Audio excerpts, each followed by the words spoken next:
نبی پاک صلی اللہ تعالیٰ علیہ وسلم کے نا کچھ صحابہ شوق عبادت میں، کچھ متشدد لوگ بھی ہوتے ہیں نا، شوق عبادت میں وہ آ گئے اور حضور صلی اللہ علیہ وسلم کی ازواج مطہرات سے آ کے پوچھا کہ بتائیں نبی پاک نماز کیسے پڑھتے تھے۔ اب وہ اس شوق میں آئے تھے کہ ہمیں پتہ چلے گا کہ حضور ساری رات مصلی پہ رہتے ہیں۔ اگرچہ بعض احادیث میں یہ ملتا ہے لیکن وہ کبھی کبھار ہوتا۔ ان کا خیال تھا کہ ہمیں ملنا چاہیے حضور ساری رات نماز پڑھتے تھے تو ہم بھی ساری رات پڑھیں۔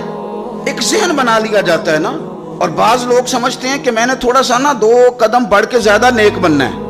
آ کے پوچھا، یہ سیاستہ میں حدیث ہے کہ حضور کتنی نماز پڑھتے تھے، تو مومنوں کی ماؤں نے کہا کہ نبی پاک عشاء پڑھ کے آتے تھے، آرام کرتے تھے، تہجد کے وقت اٹھ کے نفل پڑھتے تھے۔ اب بھی یہ بات سننے کے بعد بھی انہوں نے مشورہ اور کرنا شروع کر دیا۔ پہلے گئے کہ معلومات کرتے ہیں، جس طرح حضور نماز پڑھتے تھے ہم بھی اسی طرح پڑھیں گے۔ اب جب جواب ان کی مرضی کا نہ آیا، اب انہوں نے کیا کہا، کہنے لگے جناب حضور کے صدقے تو اللہ نے اگلے پچھلوں کے گناہ معاف کر دیے، وہ تو پیغمبر ہے، رسول ہے، معصوم ہے، ہم تو گناہ گار ہیں، حضور تو تھوڑی بھی پڑھیں تو ٹھیک ہے، ہمیں زیادہ پڑھنی چاہیے۔